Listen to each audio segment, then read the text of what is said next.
శుభోదయం. అందరికీ అక్షయ తృతీయ శుభాకాంక్షలు. వైశాఖ శుక్ల తదియ అక్షయ తృతీయ. ఈరోజు అత్యంత పుణ్యప్రదమైన రోజు. అక్షయ తృతీయ రోజున ఏ పుణ్యకార్యం చేసినా, అనగా వ్రత పూజాదులు, జపహోమాదులు మొదలగు సత్కార్యములు చేయటం వలన అవి అనంతమై అక్షయ పుణ్యం కలుగుతుంది. ఈ రోజున ఉదకము, దధ్యన్నము, గొడుగు, పాదరక్షలు, భూగోదానాదులు చేస్తే అక్షయ పుణ్యం కలిగి ఉత్తమలోకాలు కలుగుతాయని పురాణాదులలో చెప్పబడింది.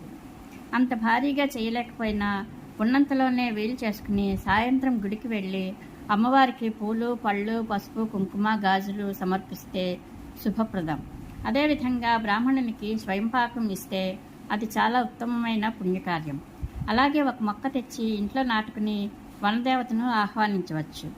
ఈరోజు మనకు అవకాశం ఉన్న ఏ పుణ్యకార్యం చేసినా అక్షయ పుణ్యం కలుగుతుందని పురాణాదుల్లో చెప్పబడింది. ఈరోజు అప్పు చేసైనా బంగారం కొనాలని ఏ శాస్త్రంలోనూ చెప్పలేదు. అవకాశం ఉంటే కొనుక్కోవచ్చు. అప్పులు అక్షయం కాకుండా చూసుకుంటే చాలు.